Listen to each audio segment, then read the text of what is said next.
Então, iniciando a palestra, então, sobre células a combustíveis microbiológicas, né, pela professora doutora Elise Sommer, Watson ou É Watson? Vasco, ele só assusta, mas é Vasco.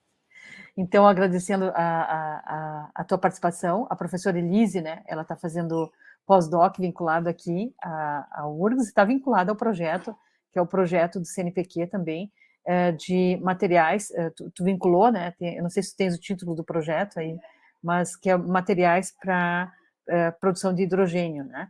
Então, dentro dessa linha um pouco parecida, hoje a professora vai falar, então, um pouco dentro da parte de células a combustível microbiológicas.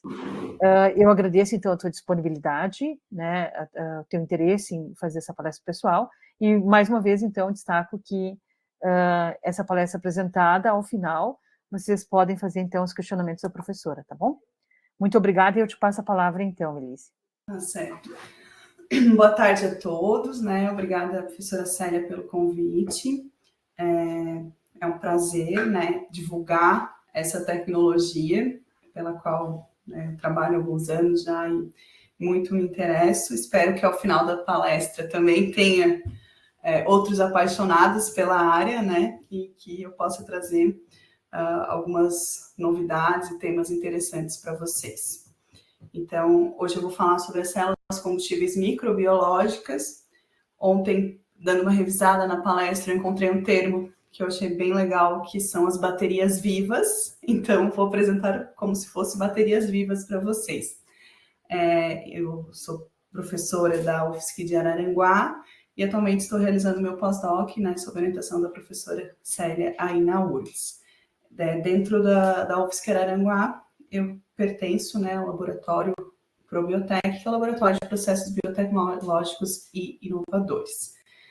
Então, primeiro me apresentando, eu sou engenheira química, fiz meu mestrado, meu doutorado e meu primeiro pós-doutorado na engenharia química da UFPR.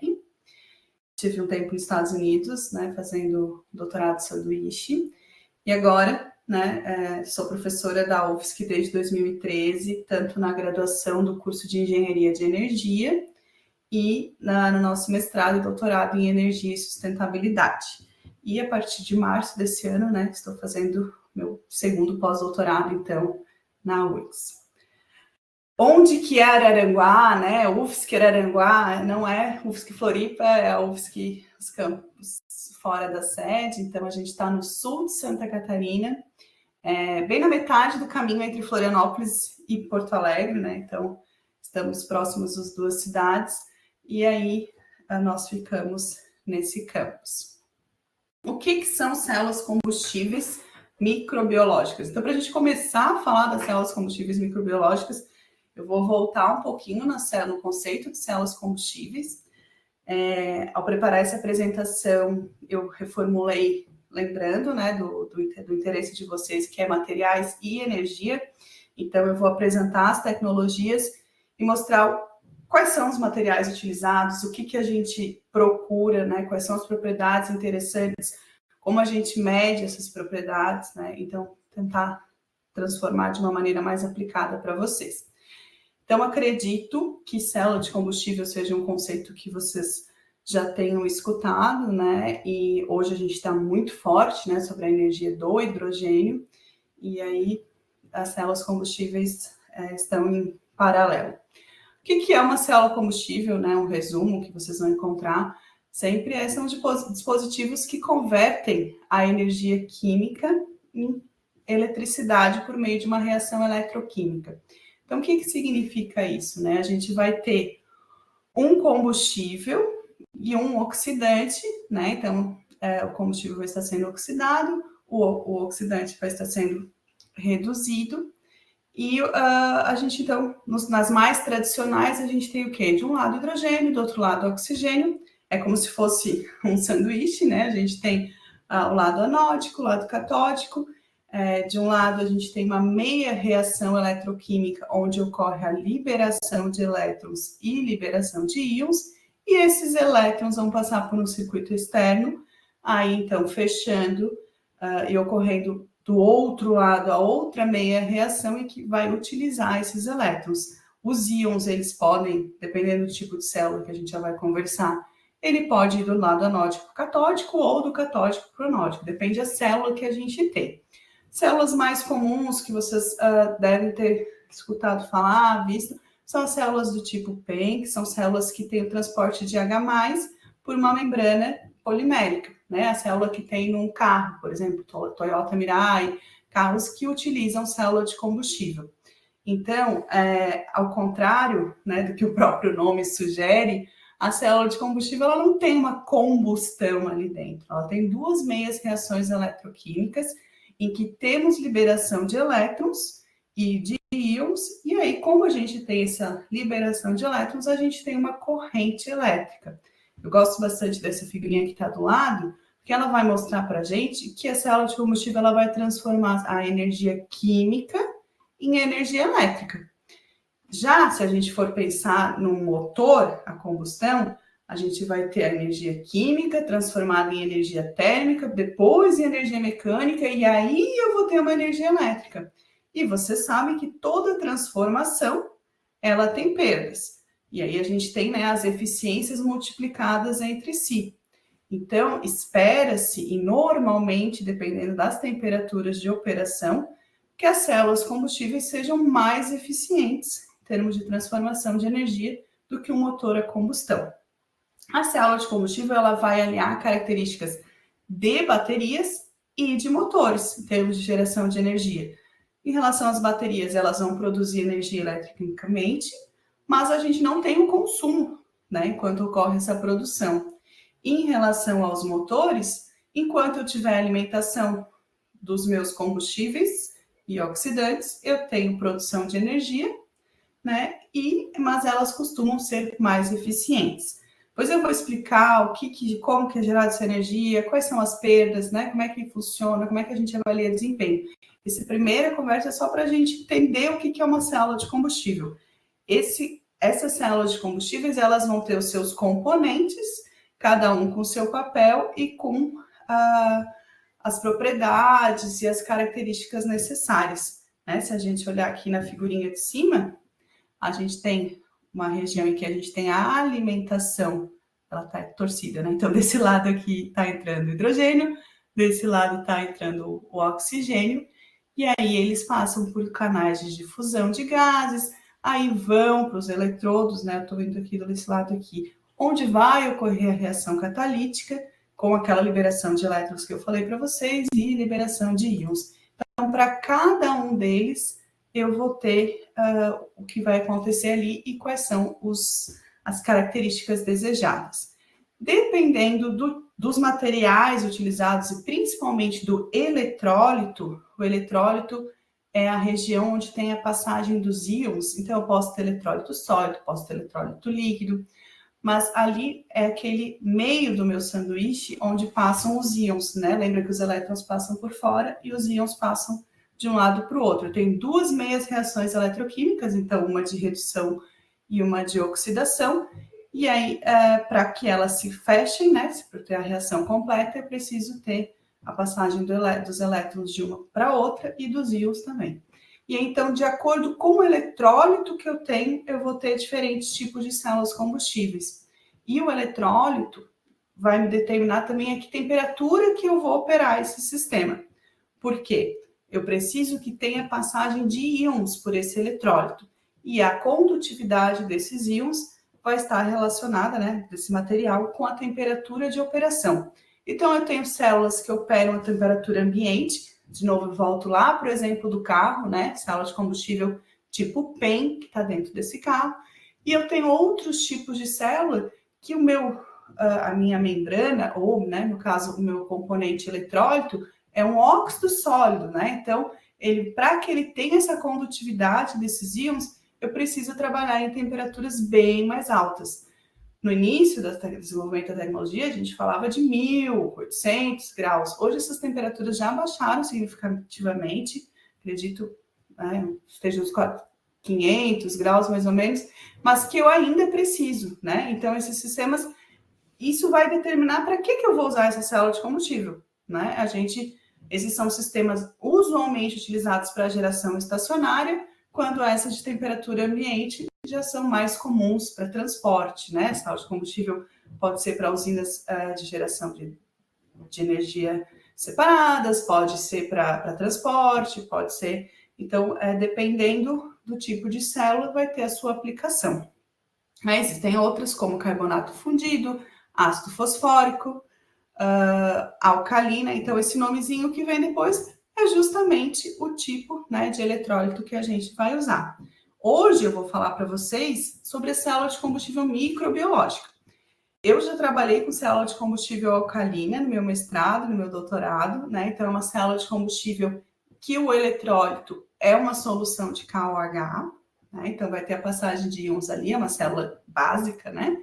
E hoje eu atuo, né, e trabalho com as células de combustível microbiológicas. O que muda, né?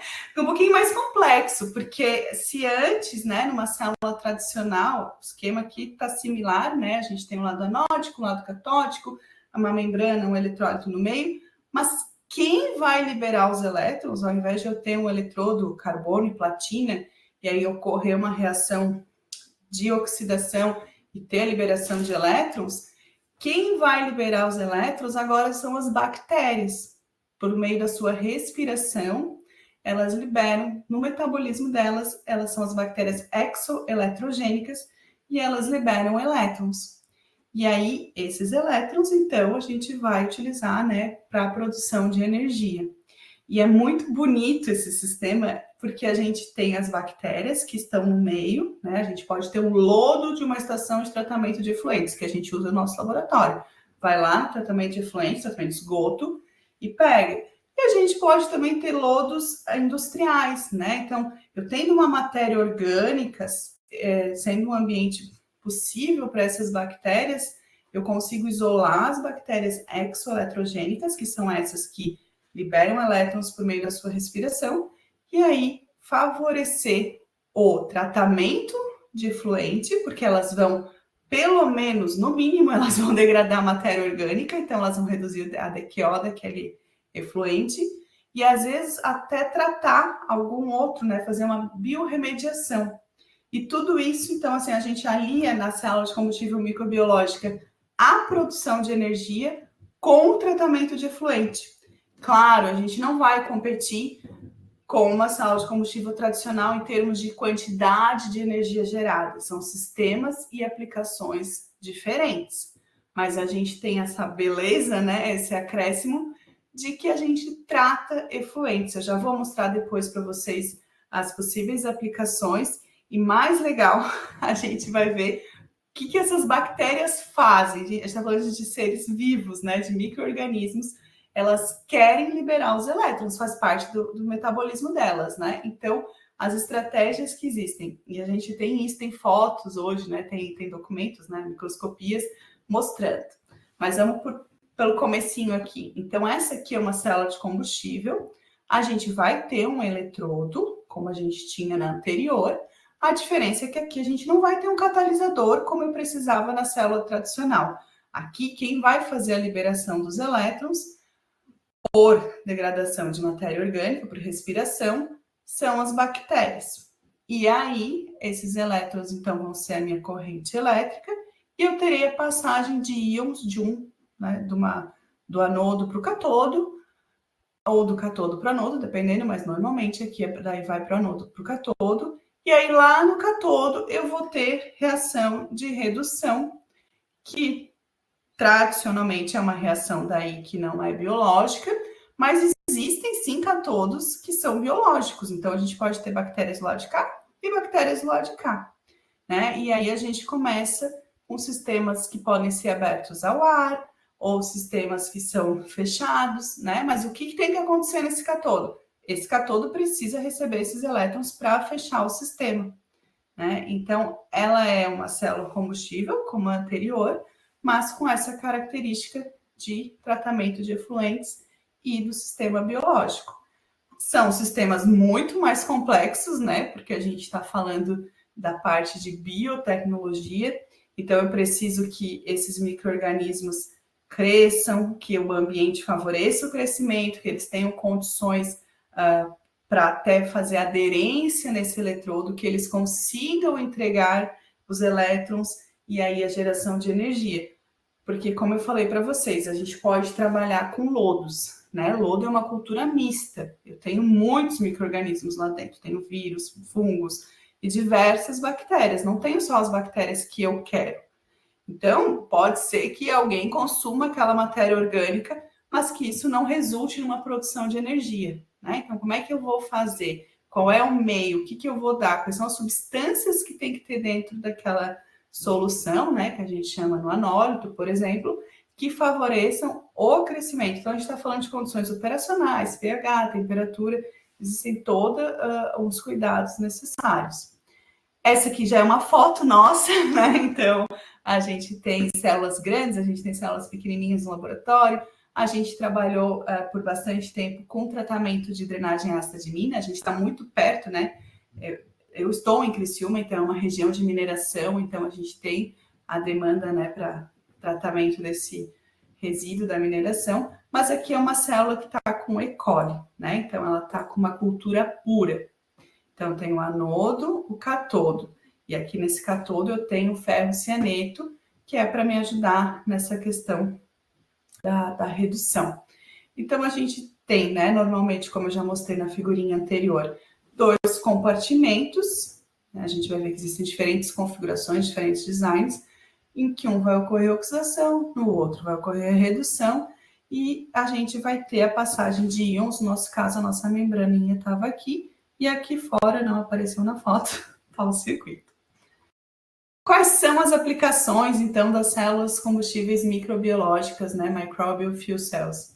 A gente pode trabalhar para tratamento de águas residuais, para geração de eletricidade, para a questão, né, de sanitização, como fonte de energia, para remoção de metais pesados, para recuperação de algum bioproduto que seja interessante, né? Ontem eu estava lendo um artigo que recuperou platina, né? Eu assim, a platina está no eletrodo? Não, ele recuperava a platina de alguma solução. E também como biosensores. Ela vai dar uma resposta em produção de energia de acordo com a quantidade de algum componente, né? E a gente consegue, né, fazer a utilização como biosensores.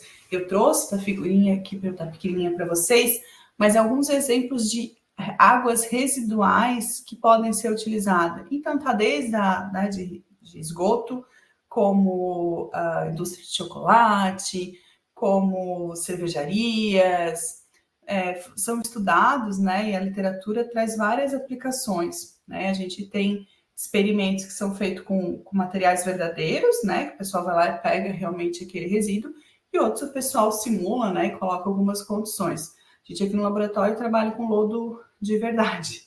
E aí o que ele mostra, né, qual era, o quanto tinha de dequiol, quanto tinha então de substrato, né, e quanto foi removido e quanto foi gerado de energia. Então, quando eu estou pensando nesse sistema, eu sempre estou pensando produção de energia e tratamento de efluente, né? Então, essas são como eu vejo, né? Como eu caracterizo o desempenho dos meus sistemas.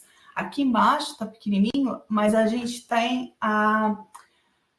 eu coloquei um exemplo de remoção de alguns metais, né? Então, assim, são células que foram construídas, a gente tem, já vou falar depois mais, vocês vão ver mais materiais anódicos, materiais catódicos. Então, por exemplo, assim, feltro de carbono, plaquinha de grafite, a ideia era remover cromo, e aí como é que ele conseguiu? Então, assim, pode ter N aplicações. E aí, indo para a questão das bactérias, dos micro-organismos, a gente pode trabalhar com células com culturas puras. Então, por exemplo, aquela minha foto ali, E. coli, a gente vai ter que autoclavar tudo, vai ter que cuidar para não contaminar, e eu tenho só a E. coli ali dentro, né? Então, são sistemas muito mais delicados, porque eu não, né, a gente está trabalhando com uma cultura simples. Por outro lado, são sistemas que me dão respostas bem rápidas. No entanto, se eu trabalho com cultura mista, aí eu preciso favorecer o desenvolvimento e a produção, né, de energia por aqueles sistemas. Então, aqui na foto eu botei algumas bactérias que são as mais tradicionais, né?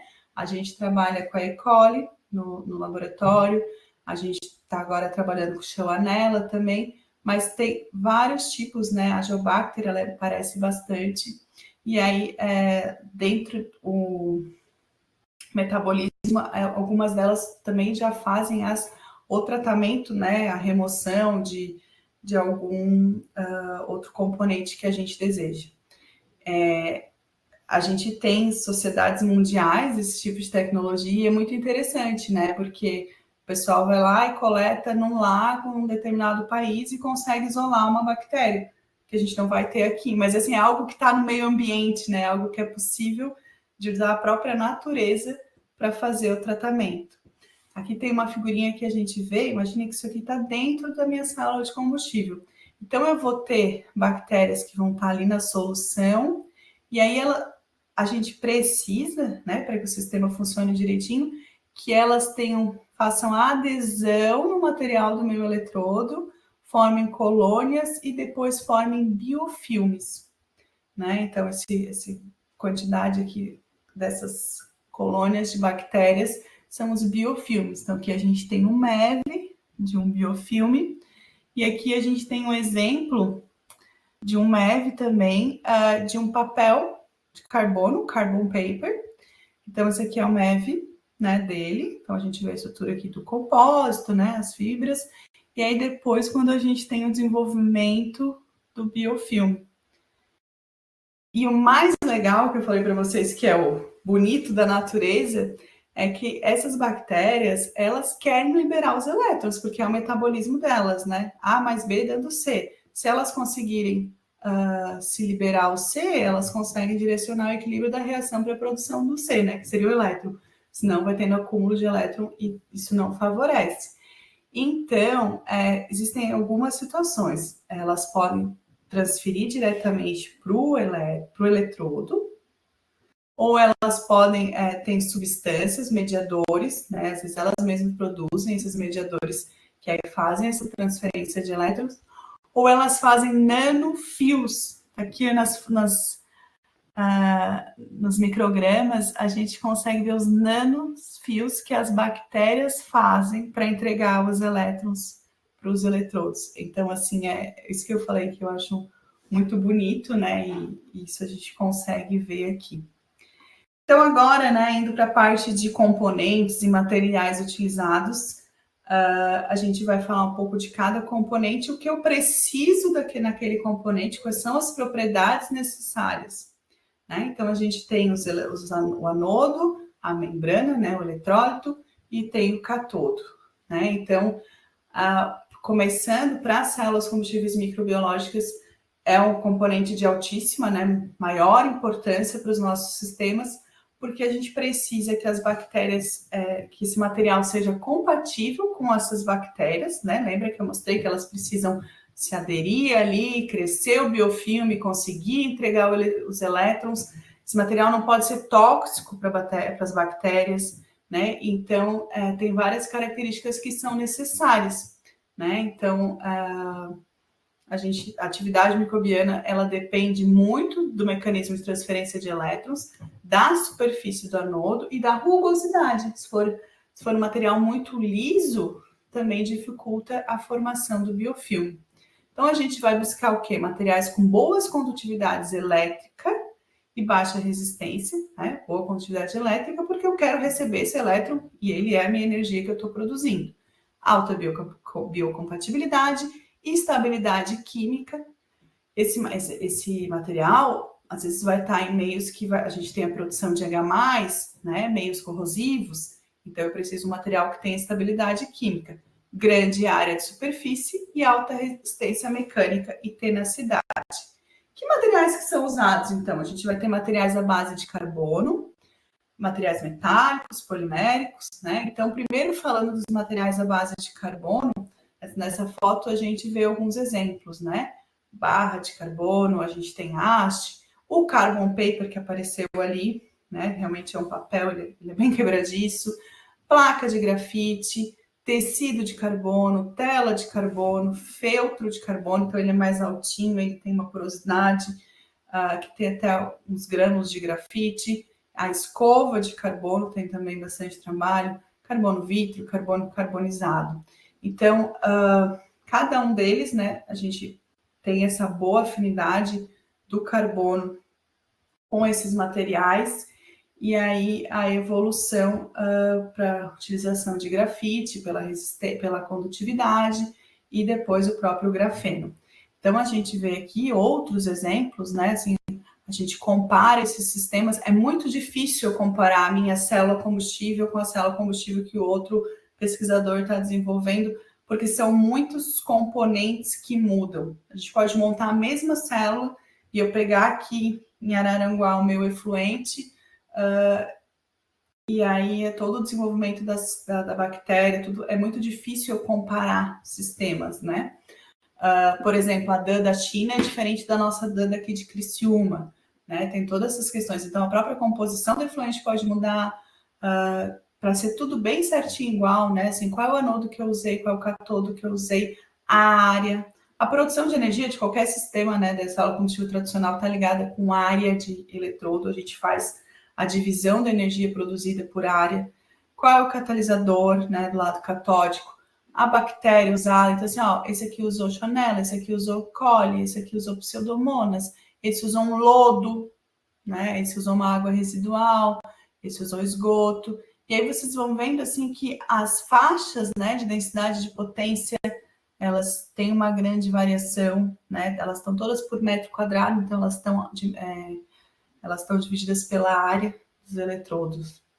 É muito interessante a gente pensar que a gente pode produzir materiais a partir de biomassa residual, né? Então eu pego um resíduo de agricultura, por exemplo, faço todo um tratamento. Aqui, esse exemplo que eu trouxe, eles produziram óxido de grafeno, e do óxido de grafeno eles produziram uma haste para aplicar nesses sistemas, né? Daí, para fazer tudo isso, se usa um aglutinante, né, polimérico para dar essa junção. A gente pode ter materiais metálicos e óxidos metálicos.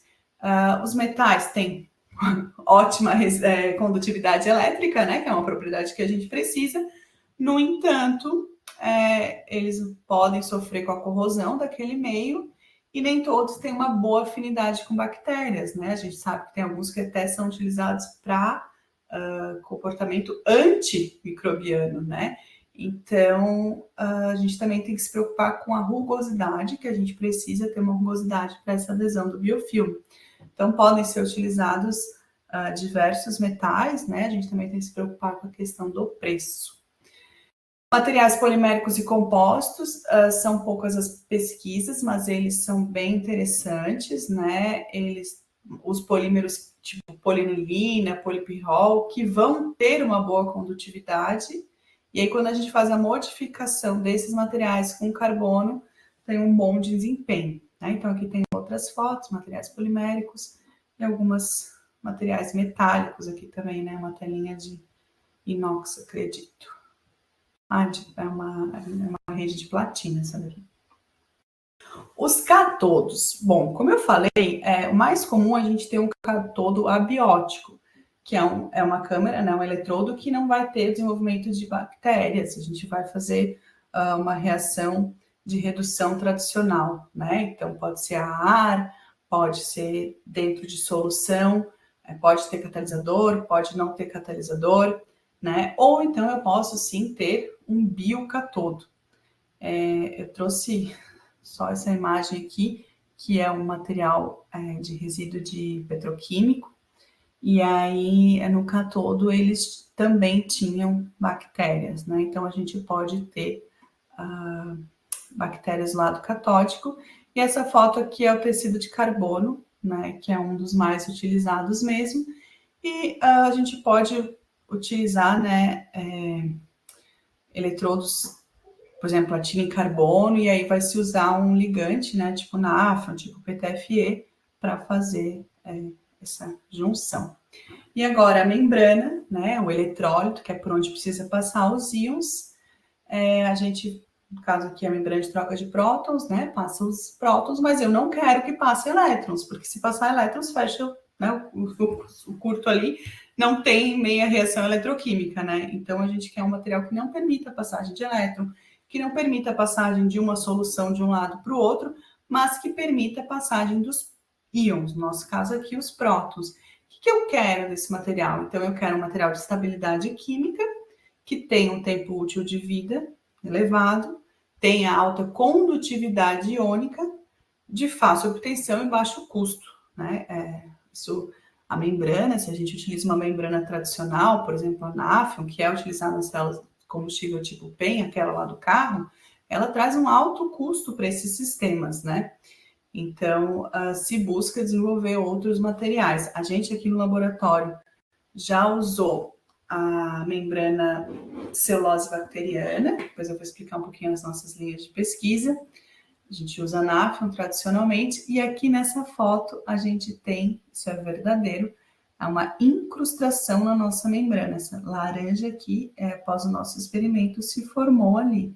Então a gente estava trabalhando com DAN, né? Então teve a deposição de sais ali, mas também micro-organismos. Isso faz o quê? Vai prejudicar bastante o desempenho do meu sistema. A gente vai ter, então, membranas floradas, parcialmente floradas, não floradas, ácido básico e também outras além de poliméricas, como cerâmicas e compostas. Como essa palestra, né, é para parte de materiais, eu quis trazer um pouquinho das caracterizações, e aí eu usei como exemplo as membranas, para vocês verem quais são as técnicas que a gente usa, o que a gente busca, né, trouxe alguns resultados de artigos, para vocês verem, né, para que serve cada caracterização e o que é um bom componente para esses sistemas. Então, a gente vai desde caracterizações químicas, físicas e eletroquímicas. A primeira delas, então, né, o FTIR, é a espectroscopia de infravermelho por transformada de Fourier. A gente vai ver como é que é a absorção de luz infravermelha, acredito que vocês conheçam, né, o nosso público-alvo aqui, mas a gente vai ver a resposta, né, das ligações a essa luz, né? E aí a gente consegue ver, conforme os picos, se a gente tem algum aditivo ou alguma degradação. Então, esse estudo aqui, ele tinha o FTIR da Nafion pura, que é esse aqui de cima, né? Vocês estão vendo os picos, e cada pico, né, de acordo com o comprimento de onda, ele é relacionado a uma ligação, e aí a gente vai vendo, conforme ele foi fazendo alguns aditivos, a mudança desses picos. A gente também, né, um exemplo do que a gente fez em outros trabalhos, a capacidade de troca iônica. Aqui a gente não mediu a passagem só de H+, né, a gente mediu a passagem de íons, tendo uma solução, né, sabiam duas câmeras, aqui a figurinha fica um pouquinho confusa, mas a gente tinha passagem, então ver como é que estava sendo a passagem desse H+, era NaCl, e aí a gente ficaria com HCl. E aí a gente faz uma titulação ácido básico para ver o quanto que passou e quanto formou de HCl, né? Então, a gente tinha feito várias funcionalizações e viu essa capacidade de troca de íons. A gente também pode estudar o quanto absorve de água, então é por diferença de massa mesmo, né? Massa seca por massa de absorção de água. E aí por essa diferença de massa, a gente quantifica a absorção de água desses sistemas. Pode estudar a resistência mecânica, né? Desses sistemas também. E a análise microscópica, dependendo do que eu quero ver, né, qual é a aproximação necessária. Então, indo desde a microscopia óptica para o MEV com o EDS, né, que aí eu vejo os elementos, como também por microscopia de transmissão, né? Então, a gente, se não tiver material metálico, a gente tem que fazer um preparo dessa amostra, né, seca, recobre com condutor, e aí vai fazer a análise em microscópio. Então, esse exemplo aqui é uma membrana que operou por algum tempo, né, então de 2 a 6 meses, ele avaliou como é que estava essa membrana em termos de incrustação, bioincrustação. Então, em 2 meses, diferentes aproximações, né? Então, essa linha aqui é a linha dos 2 meses, 100 vezes, 1000 vezes e 5.000 vezes.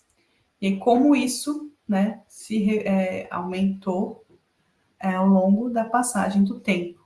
Então, quando eu faço uma análise de MEV, eu faço análise de superfície, e aí eu posso buscar, né, alguma coisa que eu desejo ver, por exemplo, a superfície dos compósitos, se tem alguma biofilme, né, ou se a presença e a ausência, né, formato e até mesmo tamanho.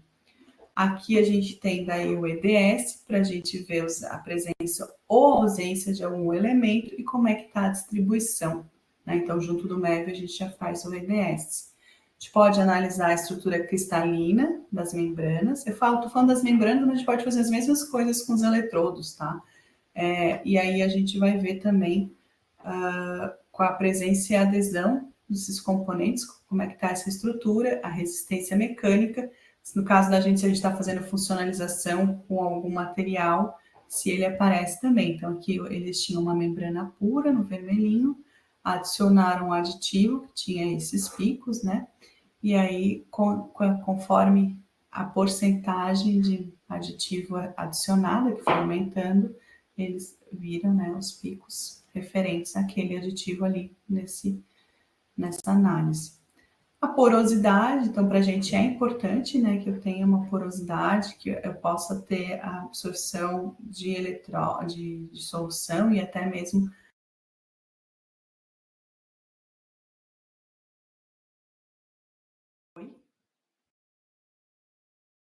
Oi, Elise, caiu a tua câmera. Tá. Eu vou. Cadê vocês?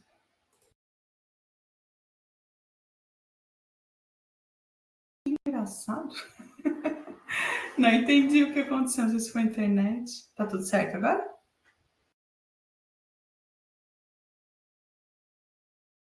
Agora a gente te vê normalmente. Teu áudio sempre ficou funcionando, tá? Tá. Vamos esperar a tela voltar.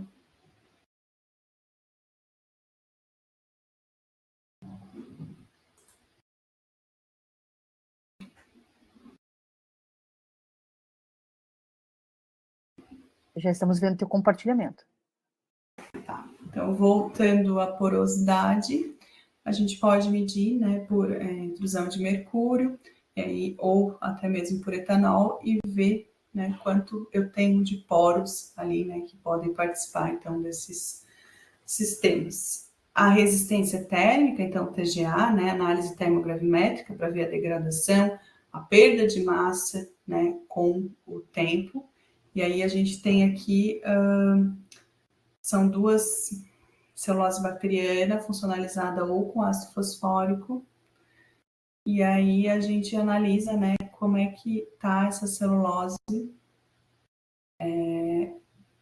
como é que tá a massa desses sistemas, conforme eu vou aumentando a temperatura, né? E aí a gente fez isso em ar e também em nitrogênio. E a condutividade de prótons, então, que realmente, né, a gente quer saber qual que é a condutividade iônica desse sistema, e aí a gente pode analisar outros componentes para descobrir qual que é a condutividade elétrica, né, ou eu posso fazer da minha célula toda e aí conhecer todos os componentes eletrônicos, né, que vão me trazer, né, então o que eu tenho de efeito capacitivo, o que eu tenho de questão de difusão, o que eu tenho de transferência de íon, de elétrons.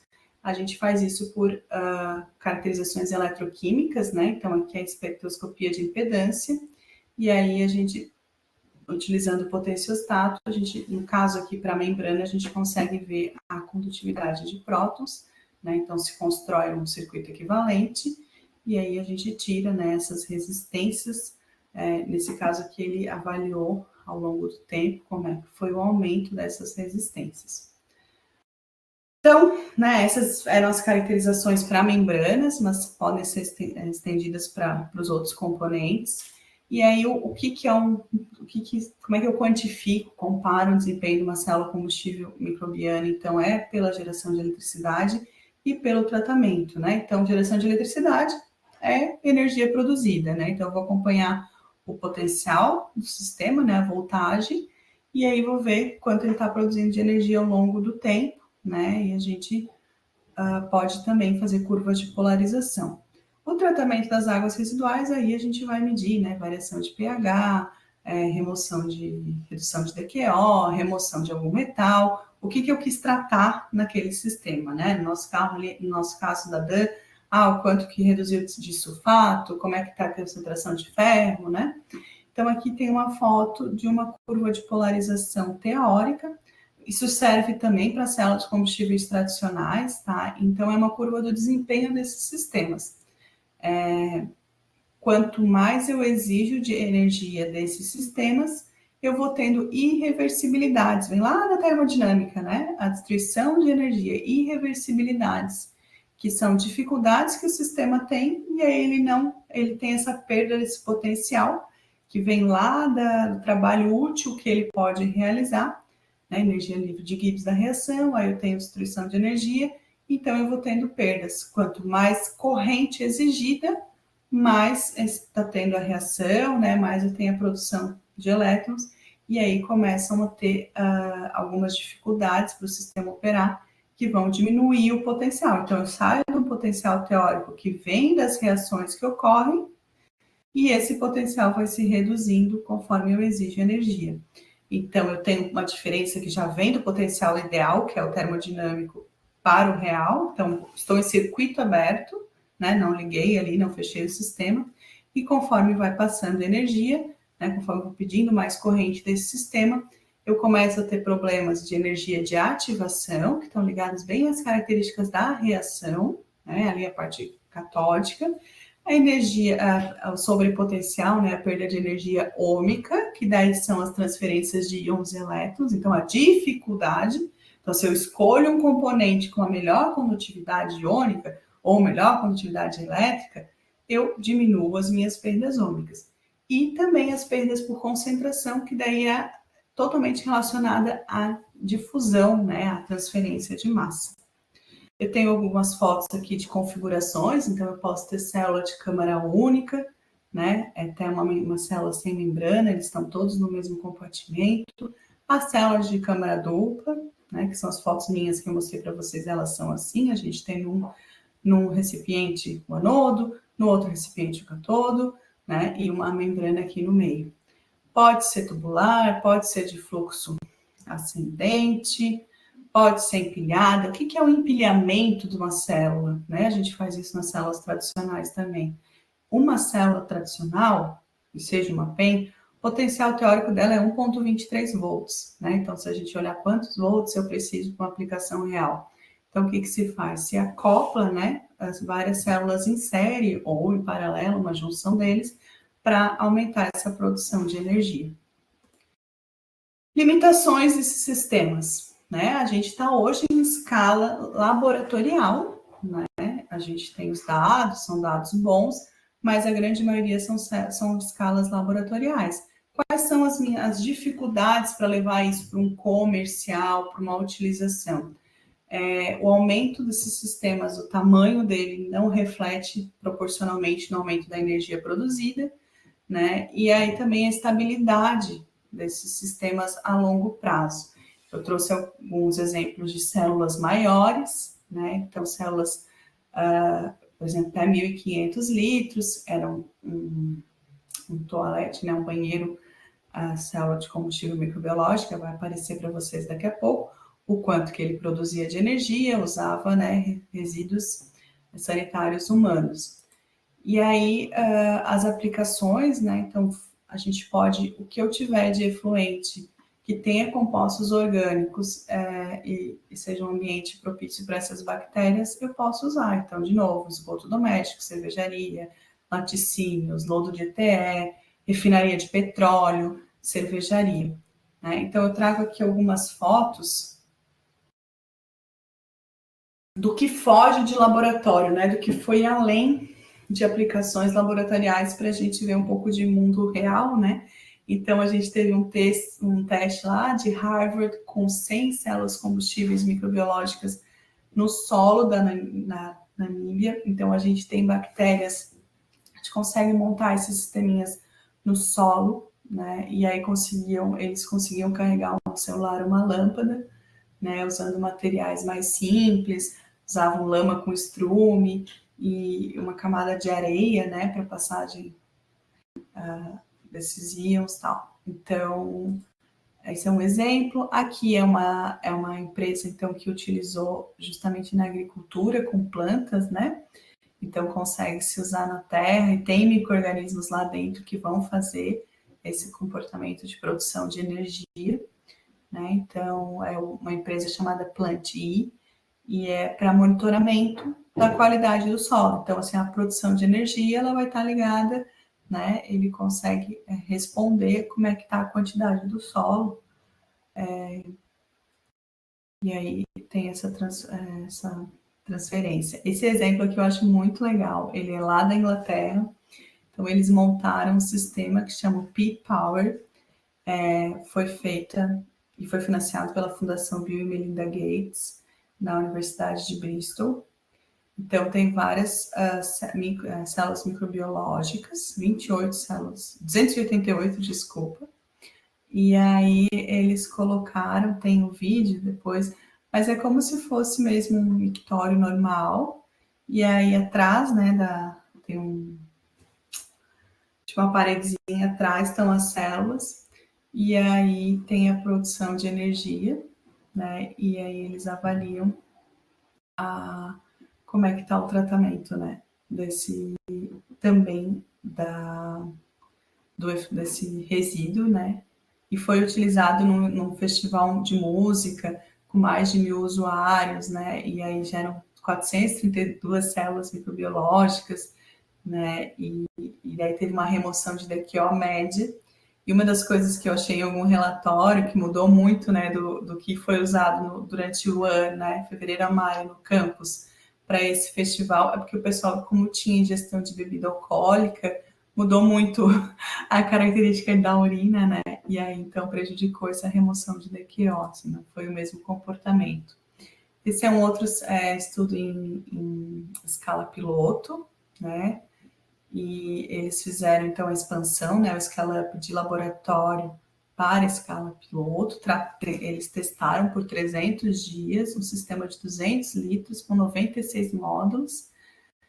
Teve remoção de 75% da DQO, eles conseguiram alimentar uma bomba, né? Mas eles relatam e concluem que foi bem pior, né? Foi pior o comportamento lá da escala laboratorial para uma escala piloto, né? E também tem esse outro que são células que foram empilhadas, então, para a produção, já é um sistema maior, 250 litros, teve uma boa remoção, né? 79, mais ou menos 7 de remoção de DQO, e também falou, né, que ele testou nesse sistema de 250 e no sistema de 28 ml, e as resistências, né, de contato, elas foram bem significativas, né, nesse scale-up, né? Então, aqui ele mostrou, é bem interessante vocês olharem, isso aqui é uma curva de... Aqui sai daqui para cá é uma curva de polarização, e aí, como consequência, né, a gente tem uma curva de potência. Então, é potencial por corrente, aquela que eu falei, né, que a gente tem um potencial inicial com o circuito aberto, corrente igual a zero, e conforme eu exijo mais energia, eles vão ter essas perdas. E também, aí, a curva de potência. Esse é um projeto da Comunidade Europeia, junto a vários países, né? O MFC4 Sludge. Ele, então, juntou 4 módulos, né? E trabalhou, então, com 10 litros. Teve uma produção de 970 miliwatts por metro quadrado e teve uma redução de 90% de EQO. Então, foi um projeto que já finalizou. Esse é um sistema na Índia, também é o bioelétrico, né? Tem um banheiro bioelétrico. E aí, o que é o sisteminha desse, né? Que tá a foto real. Ele é um banheiro público, né? Então, daí o resíduo, né, da utilização do banheiro, ele vai para um sistema de célula de combustível microbiológica, operado por um bombeamento operado por célula fotovoltaica. E aí, depois de utilizar, né, a célula de combustível, eles fazem mais a desinfecção para, né, cunhar OCL. Então, para remover, né, os patógenos. Então, é um sisteminha, né, instalado lá na Índia. E achei, né, algumas aplicações industriais. Então, tem uma empresa lá nos Estados Unidos, né, que também então, tem esse sistema maior para remoção, né, de tratamento de resíduos. E que então tem remoção de 90% de DBO, 70% de sólidos suspensos, 100% de enxofre, né, e 30% de nitrogênio. E aqui também, agora, o mais recente que eu encontrei, esse Microorganic, também dos Estados Unidos, que vende essa bateria Viva, é o nome Viva MFC, que eles falam muito, assim, que a aeração, o tratamento de efluentes, é responsável por um alto custo de energia, né? Então, com isso, você não precisaria, né, fazer a aeração, e sim essa utilização nas células microbiológicas. Eles têm vários testes, né? Se entrar no site deles, dessa Microorganic, eles têm testes que eles fizeram escalas pilotos com alguns lugares. Eles têm a remoção de nitrogênio, né? Então, eles falam também que eles diminuem 85% a 90% da redução de energia necessária, o que resulta em 20% de redução de custo. E eu achei uma notícia deles falando que eles conseguiram operar por 1 ano, né? Tinham fechado 1 ano lá em Massachusetts, uma planta de tratamento de efluentes municipal, e que não tiveram nenhum problema mecânico, nem problema biológico, né? Que o sistema operou bem e aguentou uma variação bem grande, né? De mudança de temperatura. E, por fim, né, nos apresentar, mostrar agora que vocês já entendem, conhecem os sistemas, quem somos nós no Probiotech. Eu falei, a gente fica lá em Araranguá, né, a gente tem participação de professoras dos 3 campi da UFSC, e também uma parceria com a pesquisadora da Colômbia. Somos uma equipe interdisciplinar, esses sistemas precisam, né, assim, é uma área de pesquisa que precisa de eletroquímica, precisa de materiais, precisa de biotecnologia, precisa de engenharia química, precisa de eletrônica, então, assim, precisa de um grande conhecimento. Então, somos eu, a professora Elaine, que já deu palestra para vocês, a professora Dercy, que é de Joinville, a professora Tatiana, que é essa da Colômbia. Nós temos alunos de mestrado, de doutorado, de iniciação científica, TCC, e aqui tem alguns experimentos que a gente fez, né, produção de energia, aqui um sisteminha pequenininho, acompanhando a produção de energia. Aqui é o nosso sistema, vou ver se a setinha para de nos atrapalhar. Aqui está a DAN, né? Então, aqui esse laranjão aqui é a nossa drenagem ácida de mina. A gente chegou a usar a drenagem ácida de mina com pH 2 no laboratório, né? Que é o sistema que a gente coletava mesmo. E aqui a nossa celulose bacteriana, que a gente dá diversas aplicações para ela, né? Já testamos em membrana, agora estamos testando como suporte para eletrodo também. Os nossos projetos, então, né? Como eu já falei, né? Enriquecimento da microbiota em bactérias redutoras do sulfato, a partir do sedimento de DAN, desenvolvimento de componentes alternativos para aplicação nas CCMs, né? Como as membranas de celulose e os eletrodos, produção de energia e tratamento de efluentes, e modelagem matemática, né? Que foi a minha primeira atuação no sistema de célula de combustível. Então, a gente vai utilizar as equações, né, sai lá das equações de termodinâmica, balanço de energia, quantidade de massa, quantidade de movimento, para ver o que a gente consegue representar, né, prever o comportamento de sistemas. A gente também tem uma parceria com o laboratório LabTech, que é o laboratório da engenharia de computação da UFSC Araranguá, que tem esse projeto que é muito legal, chama Realidade Aumentada nas Escolas.